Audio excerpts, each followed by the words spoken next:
तो कल हम लोगों ने प्राइम नंबर्स के बारे में कुछ नई जानकारियां पढ़ी। कोई नंबर प्राइम है या नहीं है, कैसे चेक कर सकते हैं, ये भी सीखा। और यूक्लिड की एक रिजल्ट को देखा। और आपने देखा भी होगा कि यूक्लिड का रिजल्ट अपने आप में लाजवाब है। कोई थ्योरम इतने आसानी से प्रूव की जा सकती है। फिर यूक्लिड के बाद मैंने यूक्लिडियन नंबर्स डिफाइन किए थे। तो उसमें एक स्टूडेंट का फोन आया था कल शाम कि क्या सारे यूक्लिडियन नंबर प्राइम नंबर होते हैं। तो मैंने कहा नहीं। तो उसने कहा आपने जो बताए वो तो सब प्राइम आए। हाँ, तो मैंने कहा भाई ये आप ही के लिए तो छोड़ा था बाकी सारे यूक्लिडियन नंबर प्राइम नंबर नहीं है। जैसे मैं कल आपको बता रहा था कि सॉरी पी एन हैश ऐसे हम करते हैं यूक्लिडियन नंबर्स को। तो अगर इसमें आपने गौर किया होगा, हमने ऐसे समझाया था नंबर्स को P1 P2 P3 करते हुए प्राइम नंबर्स में।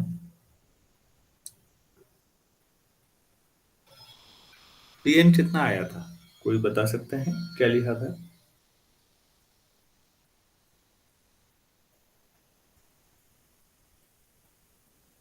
हेलो। P1 P2 Pn तक के मल्टीपल लिखे थे। P1 P2 up to Pn Pn +1। तो इसी में मैंने कल कहा था P1 जो है, इसका मतलब केवल P1 + 1 हुआ। तो ये 2 + 1 3 आ गया था। ऐसे ही अगर आपने P13, मैं बुक से कर रहा हूँ ये एग्जांपल, जो किताब है जिसको चल रहा हूँ मैं बेस मान के, बटन नहीं दिखा रखा है कि P13 अगर आप करते हैं तो ये जो नंबर आएगा अगर आप इसे सॉल्व करें तो जाहिर सी बात है 13 का मतलब 2 3 5 7 11 13 +1 ऐसा होगा ना। आप इसे कैलकुलेटर से करके देखिएगा। ये 59 × 509, ये दो नंबर का प्रोडक्ट आता है। तो जाहिर सी बात है दो नंबर, दोनों दो फैक्टर हो गए। तो एक 59, दूसरा 509। तो ये कंपोजिट है। ऐसे P17 भी कंपोजिट है। अगर आप इसे करें, मैं बुक से देखते ही कह रहा हूँ, तो ये 19 × 97 × 277 आता है। तो इससे क्या समझ में आया कि जो यूक्लिडियन नंबर हैं वो सारे प्राइम नहीं, कंपोजिट भी।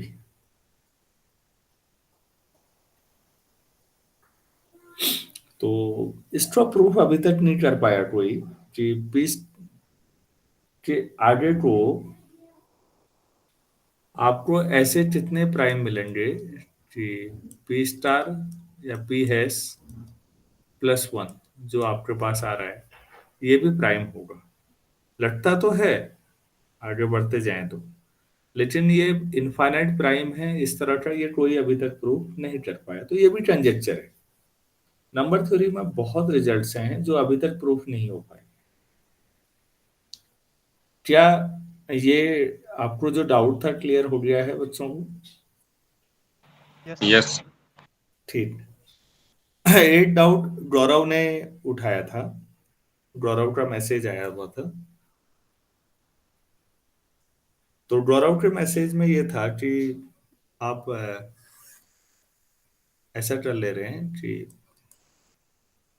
√A, कोई A प्राइम है, कंपोजिट है, आप ये वाला लॉजिक उठा रहे हैं। कल हमने यही किया था, हमने कंपोजिट है या प्राइम है चेक करना है A को, और कर क्या रहे हैं, √A। तो हमने इसको कंपोजिट अगर मानते हैं A को, तो आप ये ध्यान दीजिए कि आपके पास ये ऐसा कुछ होगा। मान लेते हैं दो या दो से ज्यादा का फैक्ट प्राइम नंबर्स को मैं तोड़ सकते हैं फंडामेंटल थ्योरम ऑफ अरिथमेटिक से, जहां P1 P2 दोनों 1 और A के बीच में होंगे। और ऑर्डर रिलेशन से दोनों प्राइम है तो कोई ना कोई तो बड़ा होगा ही। तो मैंने P1 से बड़ा P2 टाइप का ले लिया। ऐसा कुछ जरूरी नहीं है, आप P2 से बड़ा P1 ले लीजिएगा। अगर आप इसे करते हैं तो P1 से ऊपर नीचे दोनों साइड मल्टीप्लाई कर लीजिए तो P1 square less than P1 P2 आ जाएगा। यहाँ P1 P2 बनाना है ताकि A बन जाए। तो फिर नीचे वाले को लेते हैं तो किससे मल्टीप्लाई करेंगे दोनों साइड? P1 P2 से।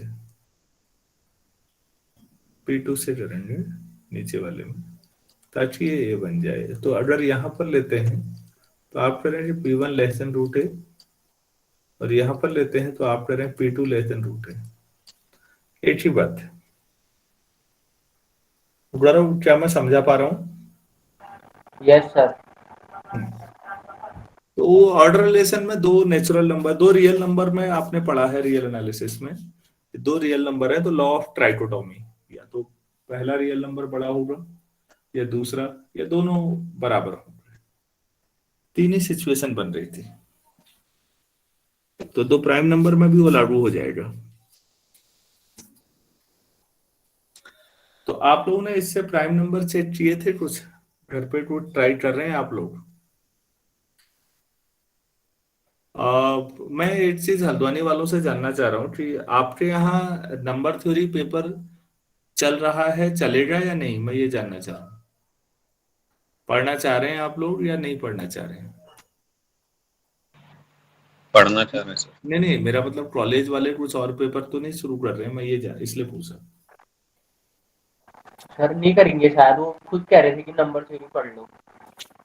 सर एक बार अमित सर से बात हुई थी तो बोल रहे थे नंबर थ्योरी पढ़ लेना, कहते शिजवाली सर पढ़ा रहे। अच्छा ठीक है, क्योंकि आपकी क्लास के स्टूडेंट्स का स्ट्रेंथ देख के लग नहीं रहा है ना कि बच्चे सीरियसली पढ़ रहे हैं। मुझे लगा कि हो सकता है इस ऑप्शनल को पढ़ ही ना रहे हो, तब पूछा मैंने। अगर पढ़ रहे हैं तो ठीक है, अच्छी बात है। नहीं पढ़ रहे हैं तो क्या किया जा सकता है, कोई बात नहीं। क्योंकि कई कॉलेज वाले, मैंने तो कई लोगों से कहा और कॉलेजेस में भी, लेकिन मुझे लग नहीं रहा कि लोग बहुत ज्यादा उत्साहित हैं, रिस्पॉन्स दे रहे हैं। अब मैं हैरान भी था, इतना शानदार पेपर छोड़ के पता नहीं दाएं बाएं कौन कौन सा पेपर पढ़ाने में इंटरेस्टेड हैं लोग। चलिए, एक काफी शानदार क्वेश्चन है, मैं उसे करा रहा हूं आपको। यही पीएन का ही यूक्लिडियन में, if pn is nth prime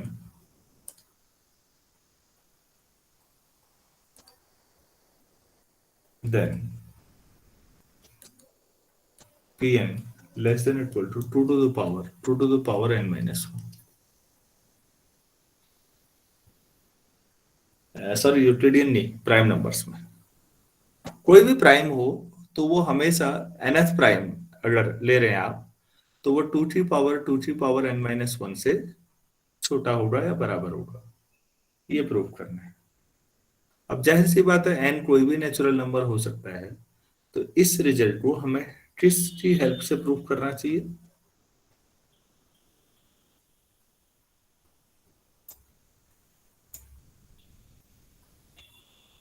sir PMI। We shall use PMI to prove it, to prove the result या statement। आपके पास है Pn less than equal to 2 to the power n minus 1। ठीक, तो step 1 में क्या करना चाहिए? पहला प्राइम वैसे इक्वल क्या टू होगा? 1 और 2 to the power n minus 1 हो जाएगा। 2 to the power 1 n की जगह 1 रख लीजिए, तो 2 की पावर 0 मतलब 1 तो 2। तो इसका मतलब है ये लेस इक्वलिटी भी आ गई यहाँ पर। So P1 equal to 2 to the power 1 minus 1। तो बराबरी भी हो या लेस देन हो, कोई दिक्कत नहीं, दोनों में से कोई भी चलेगा। So the result is true.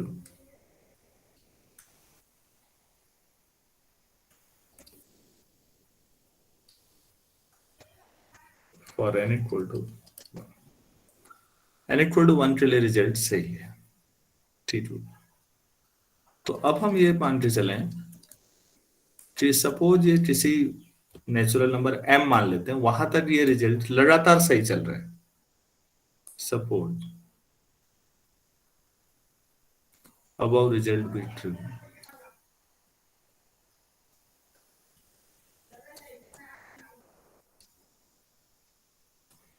for every n belongs to n up to n, हर नेचुरल नंबर जो m तक है, natural number up to m, that is वो सारे n जो m से छोटे हैं, वहां तक ये रिजल्ट सही है, हम ये मान रहे हैं, दैट इज। तो इसका मतलब जो pm है वो less than equal to 2 to the power m minus 1, यहां तक रिजल्ट सही है। तो हमें ये दिखाना है कि pm प्लस 1 के लिए भी रिजल्ट सही हो। ये स्टेप तो आप मेरे ख्याल से सभी को याद ही जैसे हो गए होंगे। स्टेप 3,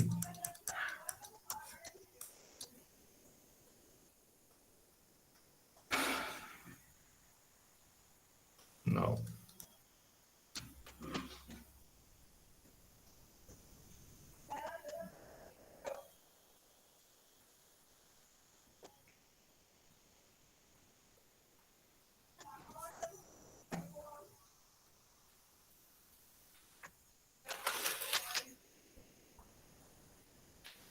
अच्छा, एक रिजल्ट और यूज होना था इसमें, मैं इसके बाद करा दूंगा उसको, कि प्राइम नंबर्स में कोई जनरल प्राइम नंबर है तो वो p1 p2 up to pm plus 1 से हमेशा छोटा या बराबर होगा, उससे बड़ा नहीं हो सकता। इस रिजल्ट को यूज कर रहा हूं मैं। सिंस नाउ, अभी वी नो दैट लिख देते हैं इसमें। अब this is less than equal to p1 p2 pm plus 1। तो m तक तो सारे रिजल्ट ऊपर वाले सही हैं। ये क्वेश्चन 2 में m की जो 1 रखी है, तो p1 से बड़ा क्या लिख लेंगे? 2 की पावर 1 माइनस 1। p2 से बड़ा 2 की पावर 2 माइनस 1। p3 2 की पावर 3 माइनस 1। और pm 2 की पावर m माइनस 1 प्लस 1। आप लोग कन्विंस हो पाए इक्वेशन 2 की मदद से? Yes sir. अच्छा, अब बराबर का मतलब इसके बराबर है बस। 2 की पावर पहला कितना हुआ देखिए, तो 2 की पावर 0 1 हो गया, तो खाली 2 आ गया। दूसरा क्या है? 2 स्क्वायर। तीसरा क्या है? 2 की पावर 2 स्क्वायर। 2 की पावर m माइनस 1 प्लस 1। अच्छा, तो सब में बेस 2 है, तो पावर ऐड हो जाएंगी सब। 2 की power 1 plus 2 square plus and so on 2 की पावर m माइनस 1 पावर में प्लस 1। आप सब लोग सहमत हो पाए इस पे? देखिए तो यस सर। Yes sir. ये जो ब्रैकेट के अंदर है, क्या ये जीपी है? Geometrical progression? Yes sir.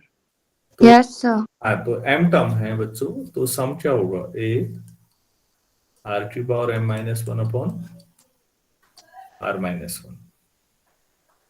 तो 2 की पावर तो ठीक है, पावर में ऊपर फर्स्ट टर्म a1 है, r कितना है 2 की power m minus one upon 2 - 1, ये और +1। तो ये कितना आ गया हमारे पास P M plus one less than equal to 2 की पावर कितना हुआ बच्चों ये 2 की पावर m माइनस वन +1, इतना ही आया। क्या आप लोग सहमत हैं? Yes, sir. Yes, sir. अच्छा, इनइक्वलिटी है, इससे बड़ा लिख 2 की पावर m माइनस वन, इसे तो ऐसे रहने दीजिए प्लस। क्या मैं 1 से बड़ा ये ले सकता हूँ 2 की पावर m माइनस वन, 1 से बड़ा ये चीज m1 भी रखेंगे, कोई भी रख लीजिए, हमेशा ये 1 या उससे बड़ा होगा ना, 1 छोटा तो नहीं होगा। Yes sir.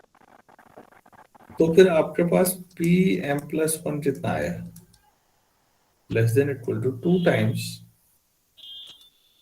2 की पावर m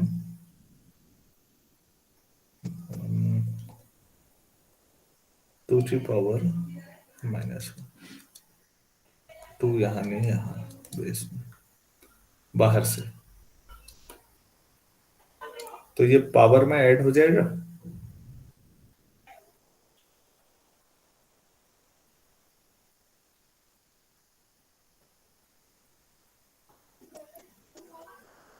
ये 2 की पावर m माइनस वन था ना, सॉरी सॉरी सॉरी, देखिए प्लीज, ये 2 की पावर m माइनस वन था या 2 की पावर m माइनस वन था, ये वाला, Sir, 2 की power m minus 1. ये वाला ना। Yes, Yes, sir. sir. तो 2 की पावर m माइनस वन नीचे, ठीक, 2 की पावर m माइनस वन, यहाँ डॉलर लिख दिया फिर मैंने, वहां तक सही चल रहा था मैं, यहाँ गड़बड़ हो गई थी, सॉरी। तो ये लिखना था मुझे 2 टाइम्स 2 की पावर m माइनस वन, ठीक है। तो देखिए ये बेस, ये भी 2 है, इसकी पावर 1 है और ये भी है, तो ये 2 की पावर 1 प्लस 2 की पावर m माइनस वन, ऐसा हो जाएगा या नहीं? Yes, sir. 1 cut yes sir. जाएगा। तो P M plus one less than equal to 2 की पावर m, इतना आया, ठीक है ना? Yes yes. ये रिजल्ट सही है। तो क्या मैं इसे ऐसा लेता हूँ, देखिए तो अब m के साथ +1 -1, ऊपर पावर में ही 1 ऐड भी किया 1 सब्ट्रैक्ट किया। Yes sir. क्या ये आपका इक्वेशन 2 का रिजल्ट है जहां m की जगह m+1 रखा हो? Yes sir. Yes, sir. अगर ये सही है तो फिर तो ये भी सही है।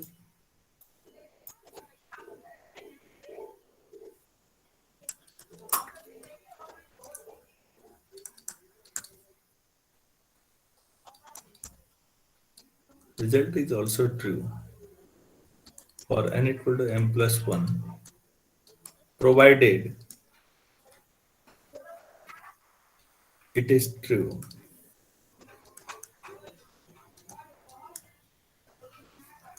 for n equal to m. But we have already proved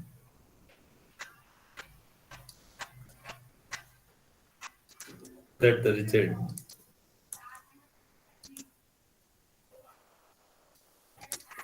is true for n equal to 1. ये रटे रटाई लाइन है, हमेशा यही यानी, hence with the help of PMI we conclude that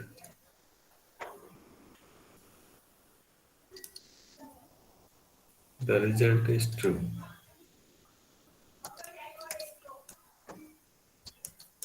For every n belongs to n.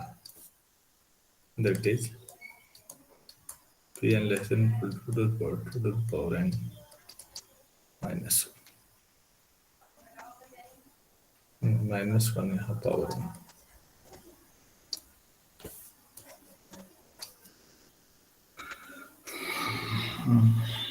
ठीक है, तो हर prime जो है आपके पास, आप इस तरह से लिख सकते हैं हर प्राइम। पूरा एक बार देख लीजिए, कोई दिक्कत आए तो बताइए।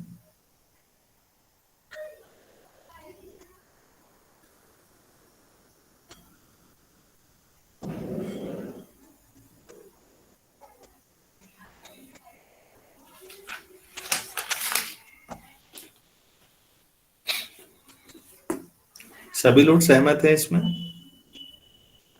Yes sir. Yes, sir. Yes, sir. ठीक,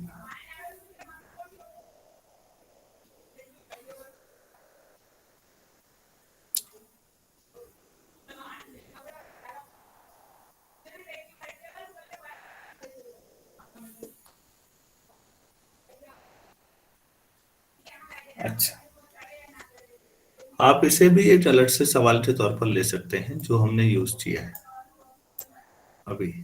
वी नो दैट जहां लिखा था ये द्वारा,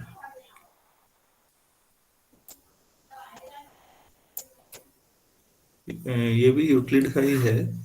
ठीक, P N plus 1 less than equal to P1 P2 Pn plus 1।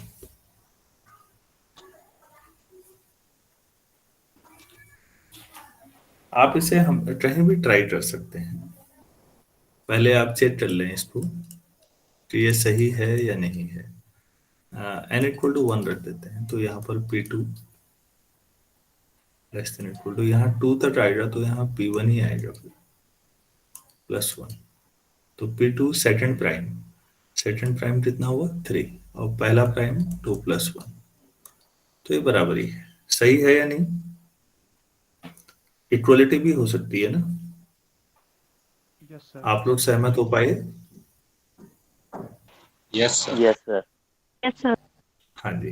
दूसरा रिजल्ट, अगर आप n इक्वल टू 2 करते हैं तो n2 रखेंगे तो ये P3 आ जाएगा, तो यहाँ P1 P2 प्लस 1 था।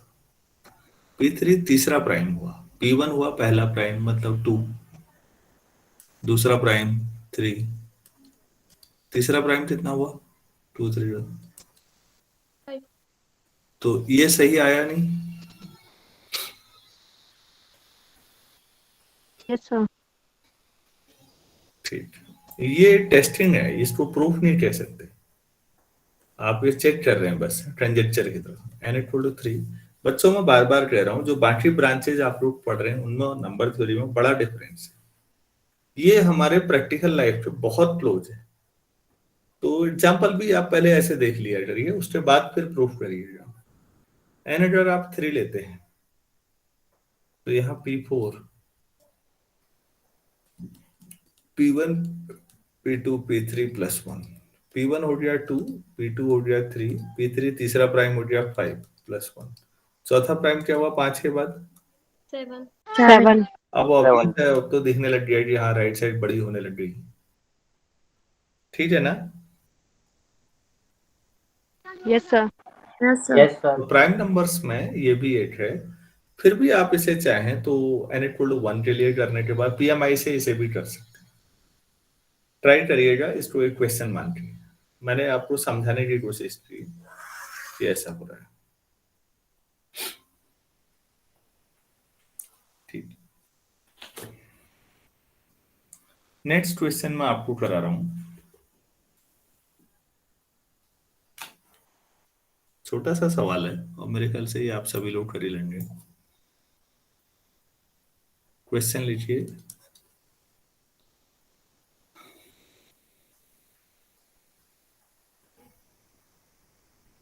अच्छा, कोई दो प्राइम अगर 4n प्लस 1 कैटेगरी के होते हैं, सर प्राइम नहीं, दो इंटीजर हैं और दोनों की स्टेटिविटी है 4n+1, तो इनका प्रोडक्ट भी इसी फॉर्म का आता है, ये कर लेते हैं ताकि एक थ्योरम की जा सके। तो क्वेश्चन लिखिएगा, product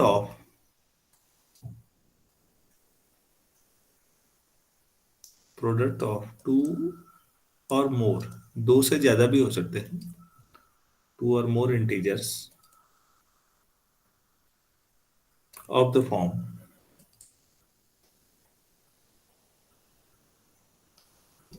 4n+1 is again the same form.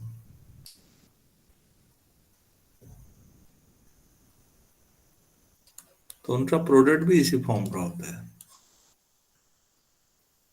तो ऐसा कर लेते हैं, लेट ए मान लीजिए 4n+1, बी मान लीजिए 4m+1, जो mn है वो क्या हो गई, natural number.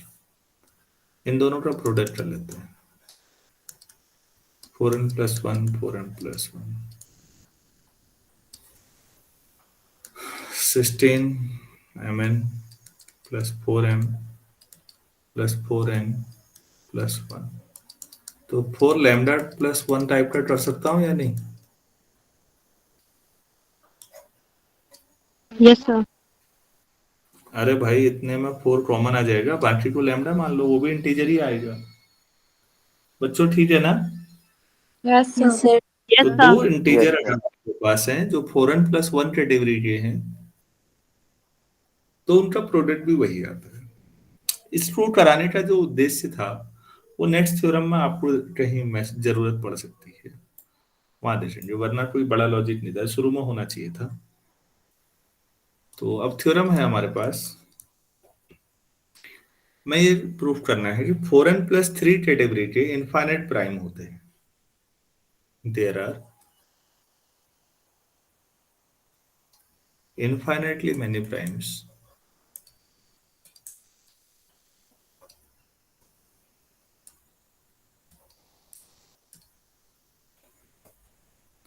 of the form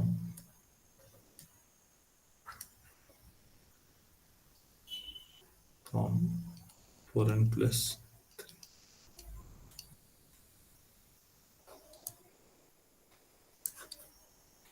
जैसे n1 रखा तो 7 आ जाएगा, 2 रखा तो n अगर 2 रख देंगे तो 11 प्राइम आ गया, 3 रखेंगे तो 15. हाँ, तो 15 तो प्राइम नहीं आया। तो इन्होंने ये नहीं कहा कि n कुछ भी रखो 4n+3 प्राइम ही आएगा, ऐसा नहीं है, प्राइम भी आएंगे, कंपोजिट भी आएंगे, लेकिन जो प्राइम होंगे भी इस फॉर्म के, उनकी संख्या भी इनफाइनाइट होगी। क्या मैं क्वेश्चन समझा पाया आपको? Yes, Yes, sir. sir. Yes, sir. Yes, sir. 4n+3 category के जो नेचुरल नंबर होते हैं बच्चों, उसमें कंपोजिट भी होंगे, प्राइम भी होंगे, लेकिन हैरानी की बात यह है कि जो प्राइम होंगे वो भी इनफाइनाइट होंगे, और कंपोजिट का भी वही हाल होगा, लेकिन प्राइम पे हमारा फोकस ज्यादा रहता है।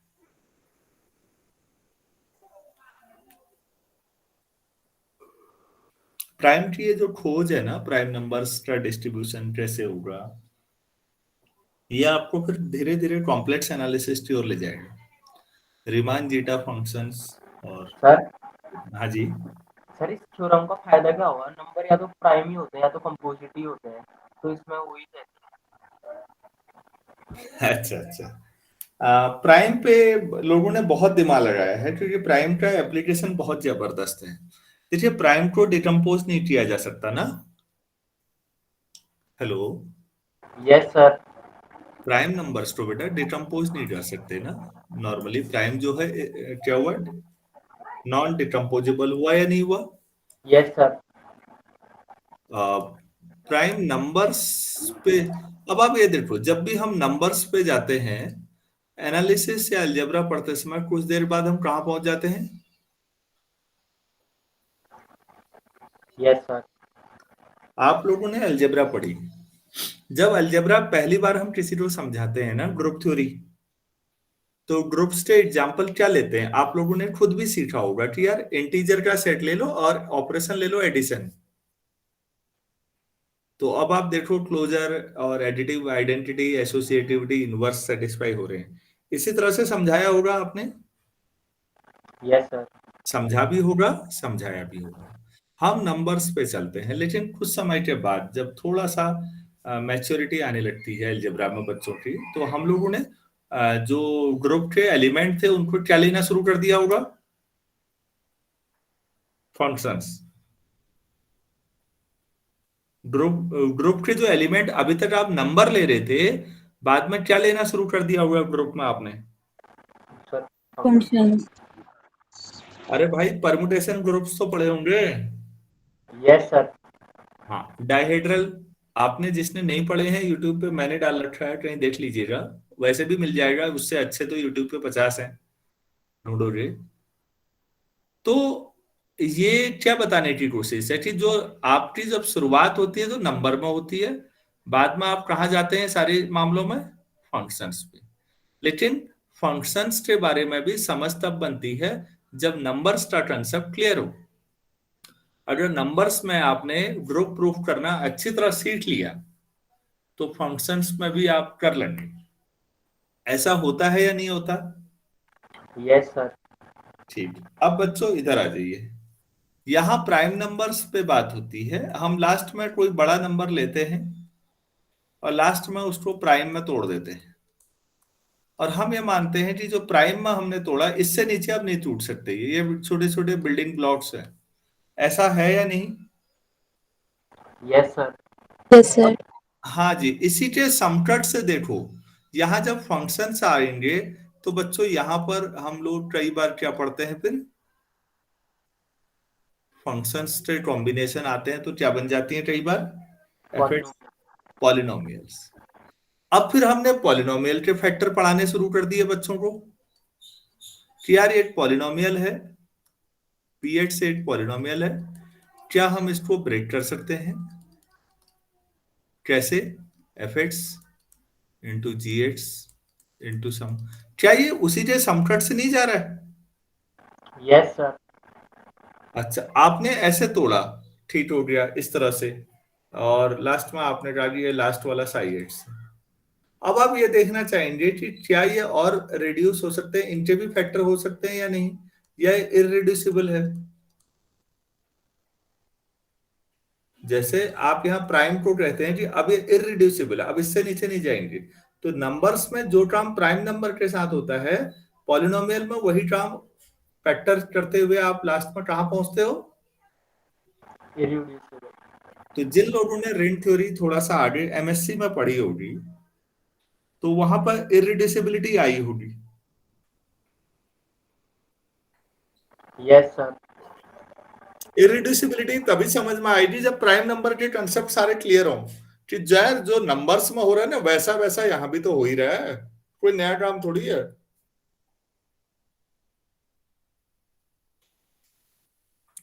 बच्चों यही समझना मेन है चीजों को, कि जो जो काम नंबर्स के साथ करते हो वही काम बाद में फंक्शंस के साथ करते हो। और अगर आगे जाएं तो यहाँ पर आप लोगों को, आप में से कुछ बच्चे होंगे जिन्होंने मेरे साथ सीक्वेंस पढ़ा, या मेरे साथ पढ़ना कोई जरूरी थोड़ी है, वैसे भी पढ़ा हो सकता है, आपने सीक्वेंस पढ़ा हुआ होगा। तो सीक्वेंसेज ऑफ रियल नंबर्स पढ़ते हैं पहले, रियल नंबर के सीक्वेंस, जिसको आप बेसिकली सीक्वेंस ही कहते हैं। आप यहाँ सीक्वेंस की कन्वर्जेंस और डाइवर्जेंस, ऑसिलेशन, जो सीक्वेंस आपने पढ़ा होगा, तो कुछ बच्चे होंगे जिन्होंने मेरे साथ भी पढ़ा होगा अभी पिछले उसमें, तो सीक्वेंस समझ में आया होगा, उसमें सब नंबर थे या नहीं? Yes sir. Yes, sir.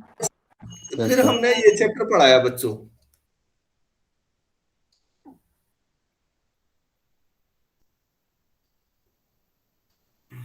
जिस्ट्रो ट्राइलोड sort में यूनिफॉर्म कन्वर्जेंस और कंडीशनल कन्वर्जेंस या पॉइंट वाइज कन्वर्जेंस भी पढ़ाया होगा। तो अच्छा, मतलब सीक्वेंस पहले नंबर्स के लिए, फिर सीक्वेंस किसके बना दिए, Functions. हर चीज जो नंबर्स के साथ आप खेलते हैं, खिलवाड़ कर रहे हैं उनके साथ, फिर वही काम आप फंक्शंस के साथ करने लगते हैं। और ये अगर समझ में आ जाए तो आपको लगेगा बहुत सारी चीजें क्लियर हो रही हैं। अच्छा, वहां नंबर में ऐसा हो रहा था, तो लोगों ने यही दिमाग लगाया कि क्या ऐसा खेल फंक्शंस के साथ भी हो सकता है। तो जैसे आप प्राइम नंबर के काम कर रहे हैं, रिंग थ्योरी पढ़ते समय किसके साथ काम कर रहे होते हैं? इररिड्यूसिबल पॉलिनोमियल पढ़ा होगा, और आपने टेस्ट पढ़े होंगे, गॉस का काम पढ़ा होगा, इनका काम पढ़ा होगा। क्या नाम है इनका?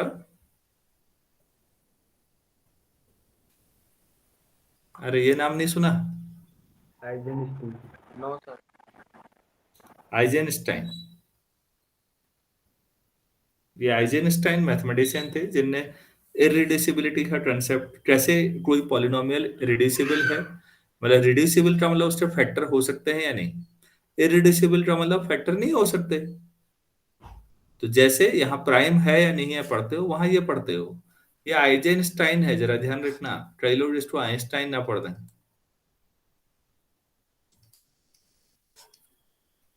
आइंस्टाइन अब है ऊपर। आइजेनस्टाइन मैथमेटिशियन रहे हैं। आइजेनस्टाइन ने बताया कि कोई पॉलिनोमियल को इरिड्यूसिबल कैसे प्रूव करते हैं। मतलब इसके नीचे यहीं से गैल्वा थ्योरी भी तो डेवलप होती है बच्चों। रिंग थ्योरी का जो अल्टीमेट चीज है वो तो गैल्वा ही है। पॉलिनोमियल के रूट्स निकल सकते हैं या नहीं, ये सब चीजें बताने के लिए इरिड्यूसिबिलिटी और ये सब पढ़ना बहुत जरूरी है। रिंग थ्योरी पढ़ते ही आप पॉलिनोमियल के रूट्स निकालने के लिए, मैं रिपीट कर रहा हूं, रिंग थ्योरी पढ़ते ही आप इसीलिए हैं ताकि आप पॉलिनोमियल के रूट्स निकाल सकें। तो जो काम आप इधर फंक्शंस के साथ करते हैं, वो काम आप रियल नंबर्स के साथ भी करते हैं। तो नंबर थ्योरी समझने से ये फायदा हो जाता है कि अच्छी समझ बनाने से आपको उसी के इक्विवेलेंट काम बहुत सारे यहाँ लगता है, अरे ये वैसा ही तो है यार जैसा वहां। क्या मैं थोड़ा बहुत आइडिया दे पाया? Yes sir. Yes sir. Yes sir. तो यार ऐसा कंपैरिजन जरूर होना चाहिए। हर काम पहले नंबर्स में, और जब नंबर में समझ में आया तो फंक्शंस में। तो आपको लगेगा कि रिसर्च अच्छा ऐसी होती होगी, फिर तो हम भी कर सकते हैं। कोई भी चीज नंबर में हो तो दिमाग लगाया जाए कि फंक्शंस में क्या ऐसा ही या इसके जैसा लगभग कुछ किया जा सकता है, और हो सकता है आप कोई नई चीज निकाल डालें कुछ साल के बाद। तरीका यही होता है। ऐसा मत सोचिए कि आप नहीं कर सकते, दुनिया में कोई और कर सकता है तो आप भी कर सकते हैं। अपने आप को दूसरे से कम मत आंकिएगा। तो ये सवाल का जवाब हो पाया अभी? Yes sir. चलो ठीक है यार, फिर आगे बढ़ते हैं। अब प्रूफ करते हैं कि इनफाइनाइट प्राइम है 4n+3 टाइम के। ठीक है, तो इनफाइनाइट के लिए जैसे हम लोग करते आ रहे हैं कि फाइनाइट मान लेंगे कि इस फॉर्मेट के कुछ फाइनाइट ही हैं, और कंट्राडिक्शन आ जाएगा और अपने आप प्रूफ हो जाएगा इनफाइनाइट। तो late P1, P2, and so on, Pn be only primes of the form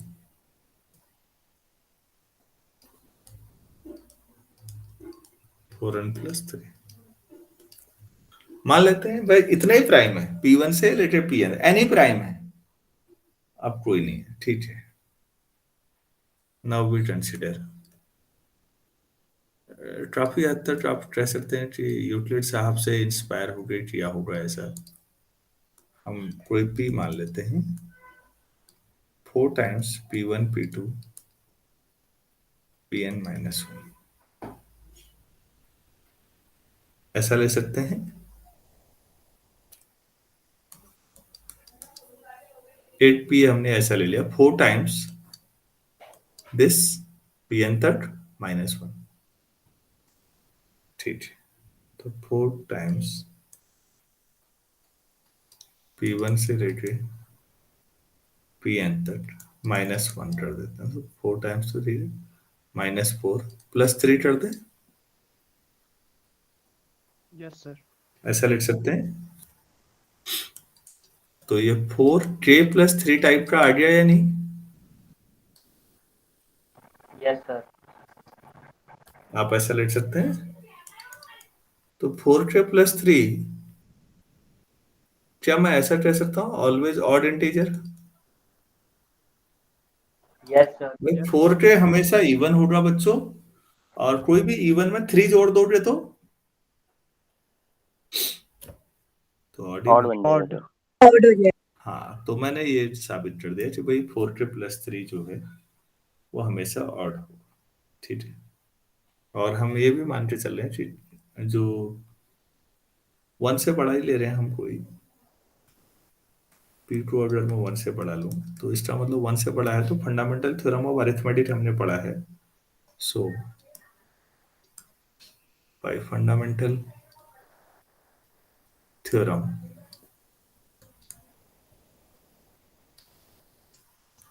of arithmetic,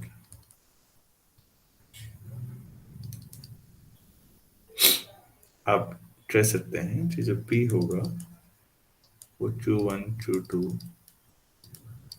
QR ऐसा होगा या नहीं? Yes, sir. अच्छा, दूसरी बात आप कह रहे हैं कि जो P है वो ऑड इंटीजर है, तो इनमें से सभी ऑड ही होंगे, क्योंकि 8 भी इवन आ गया तो बाकी प्रोडक्ट क्या हो जाता है फिर? Even. Even. अब ये सोचो, जिस आदमी ने दिमाग लगाया होगा, हम लोगों ने तो किताबों में पढ़ा और वही चीजें आपको समझा दी बस। P is an odd integer.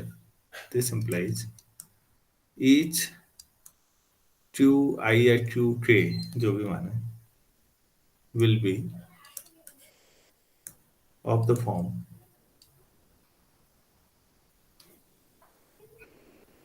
4m plus 1 और 4m plus 3 only, हर एक इसी टाइप का होगा।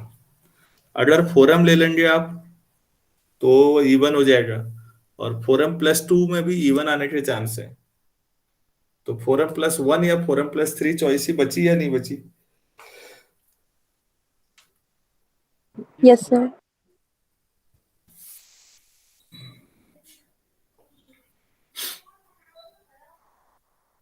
अच्छा, if each Q is of the form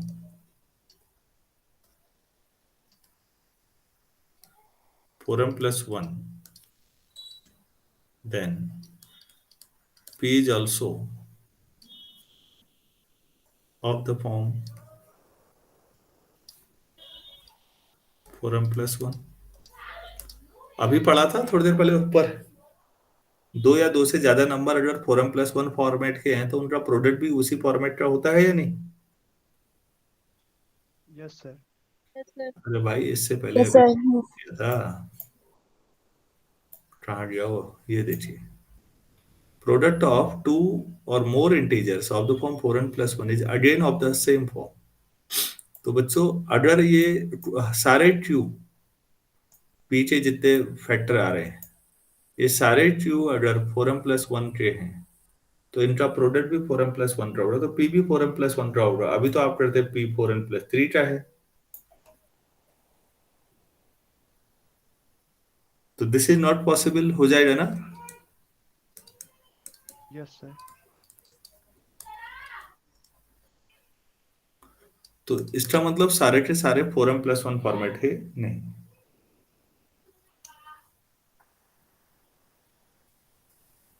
अगर if each Qk is of the form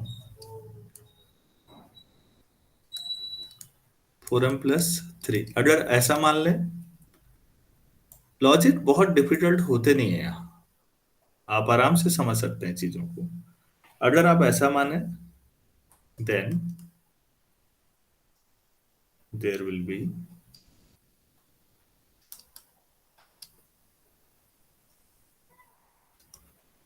some prime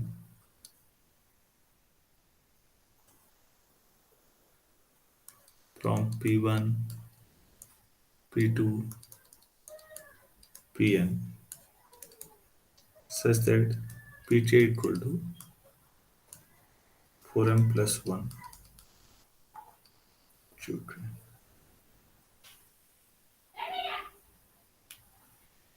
4m plus 1 लिखना चाहिए, 3 लिखना चाहिए।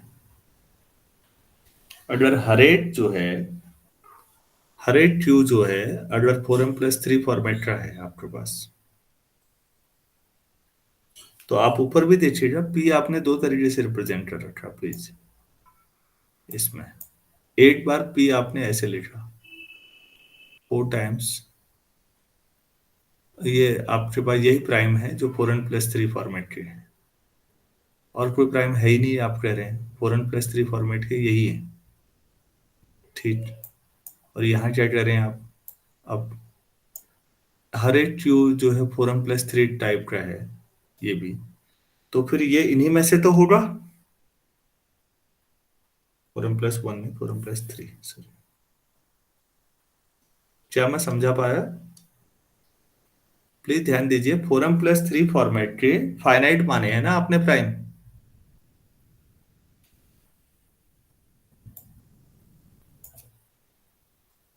आपने कहा कि 4m प्लस 3 फॉर्मेट के केवल इतने ही बचे हैं दुनिया में, भाई यही है, यही लिखा हुआ है शुरू में। Yes, sir. Yes sir. Yes sir. Sir. अभी आप क्या लिख रहे हैं लास्ट में, इफ ईच ट्यूटे is of the form 4m plus 3, तो ये जो ट्यूटे है वो किसी न किसी पीआई के बराबर होगा या नहीं? Yes sir. उन्हीं में से तो होगा, क्योंकि 4m प्लस 3 फॉर्मेट है दुनिया में जितने थे वो P1 P2 Pn ही थे।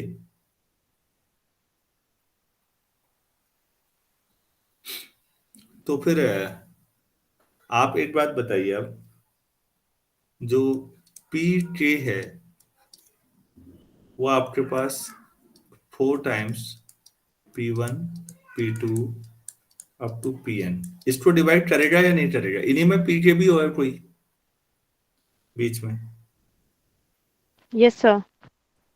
Yes sir. और जो Pk है वो P को भी डिवाइड कर रहे हैं।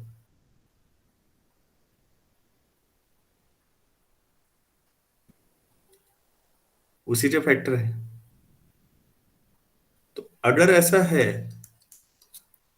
तो Pk किसको डिवाइड कर सकता है?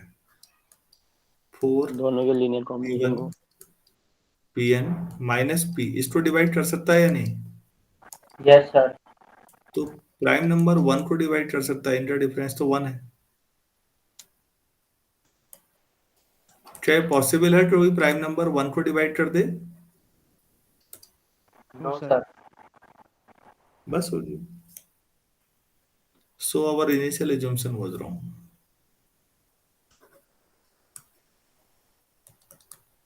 So our initial assumption was wrong. There exist infinitely many primes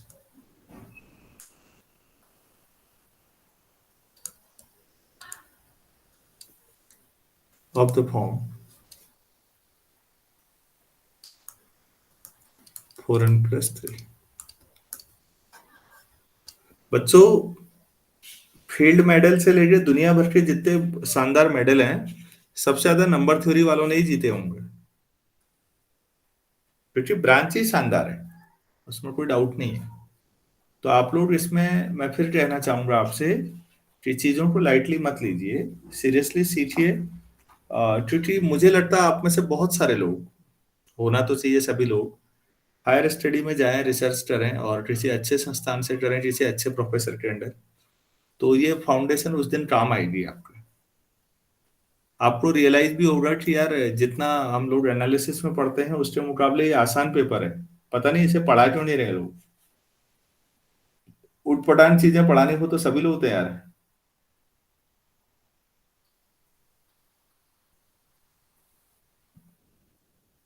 लेकिन जो आसान पेपर है उसको पढ़ाने को कोई तैयारी नहीं हो रहा है।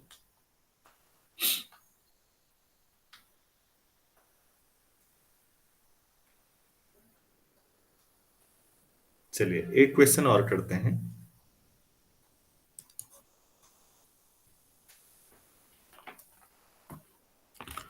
एक एग्जाम्पल आपसे मैं, एक ट्रांजेक्चर है और ट्रांजेक्चर गलत है, लेकिन आपसे पूछा जा रहा है कि आप गलत साबित कर दो।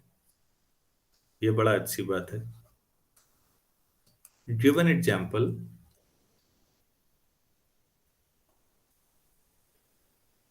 टू शो दैट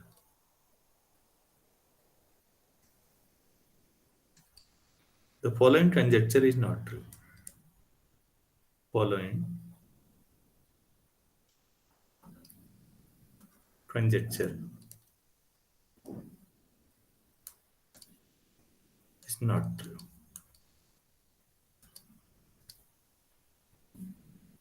कंजेक्चर क्या है? मतलब एक स्टेटमेंट है और आपको काउंटर एग्जांपल दिखाना है कि भाई ये सही बात नहीं है। और स्टेटमेंट है every positive integer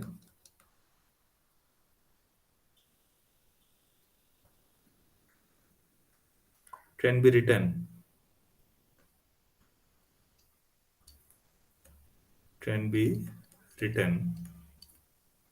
in the form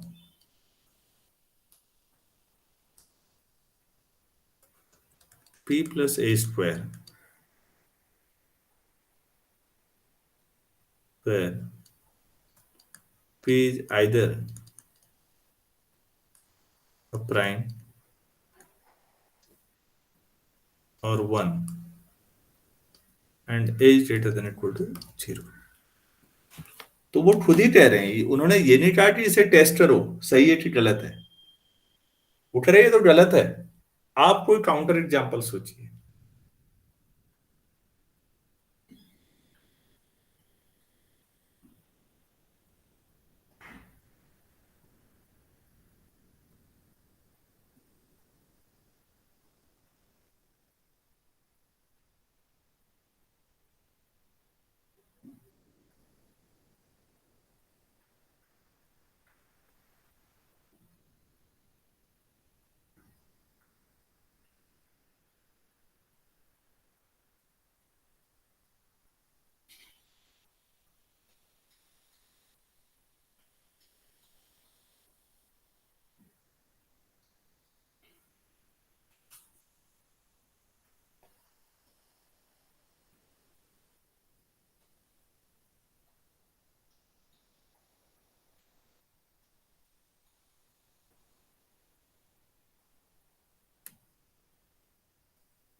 आप लोग सोच पा रहे हैं, सोच रहे हैं या सोचना ही बंद कर रखे हैं?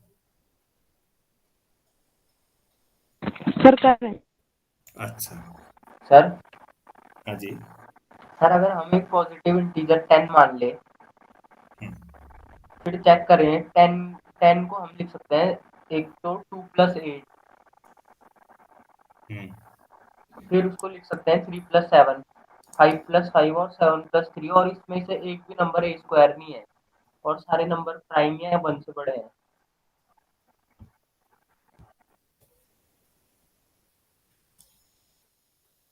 क्या ए इंटीजर होना जरूरी है?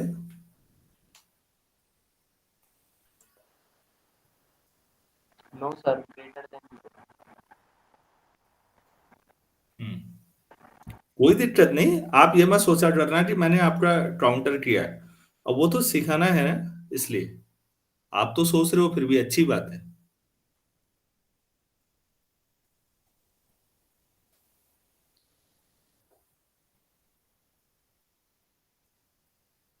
चलो ठीक है, ए को इंटीजर ही लो, कोई दिक्कत नहीं। अब बताओ, ए इंटीजर ही ले लो भाई। सर फिर यही हो जाएगा ना अगर हम चेक करते रहेंगे। सर हम 10 को ऐसे भी तो लिख सकते हैं 3 + 7 मतलब कितने भी ये अगर तो अभी आने वाला है, इसी चैप्टर में आपके पास ये आएगा। Sorry, D gold back transaction आने वाला है, इसी चैप्टर में है। उम्मीद है मैं कल हो सकता है शुरू करूं, कल या परसों इसको। गोल्ड बैक ट्रांजेक्शन ये वही है, प्राइम नंबर वैसे लिख सकते हैं कि दो प्राइम नंबर के सम के तौर पर।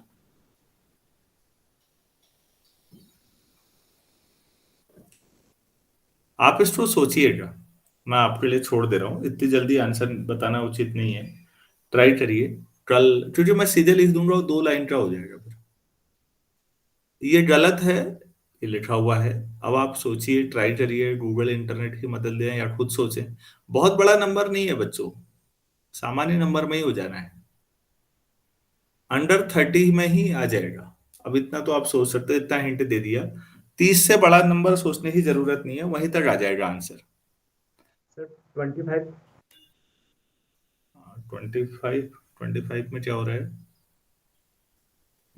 25 अगर मैं p + a² रखूं तो p कितना रखूं?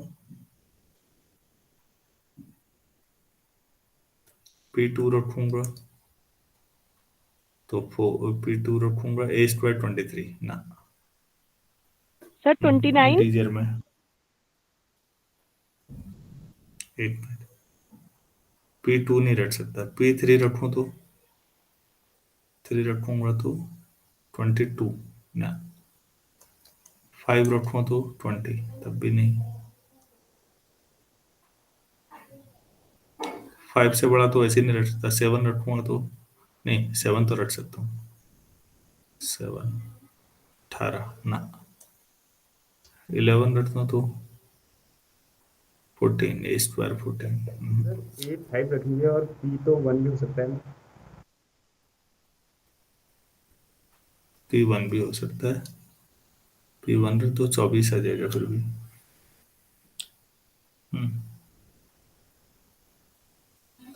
सर ये तो हमें मतलब नॉट थ्रू करके दिखाना है ना। 11 तो ए की जगह 5 और पी 1 15 ठीक है, 25 में हो गया ये। कोई भी प्राइम नहीं मिलेगा ऐसा जिसमें ए आपका इंटीजर हो, ए इंटीजर हो और पी इनमें से कोई एक हो, प्राइम या 1, और दोनों के ये वाला सम 25 आ जाए। कैसे आएगा सोचिए। नहीं आ रहा है, सही सोच रहे हैं मेरे ख्याल से।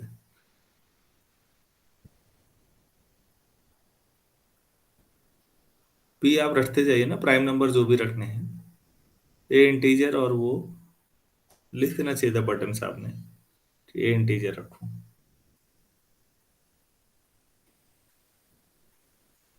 ठीक है, ऐसा सोचा जा सकता है। कंजेक्चर हो गया ये।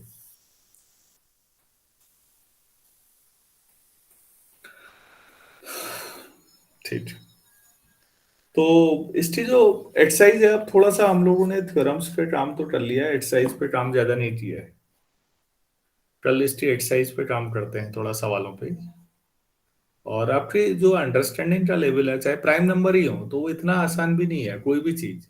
मैंने कहा ना, प्राइम नंबर का जो डिस्ट्रीब्यूशन है बच्चों, वो तो एक्स्ट्रा ऑर्डिनरी है। रीमान जीटा फंक्शन से लेकर रीमान हाइपोथेसिस आज भी दुनिया की सबसे चैलेंजिंग प्रॉब्लम्स है। कभी यूट्यूब पे जाके देखिएगा। तो मेरे ख्याल से अभी इतना ही किया जाए उचित है, क्योंकि अभी फिर सेकेंड क्लास आती है।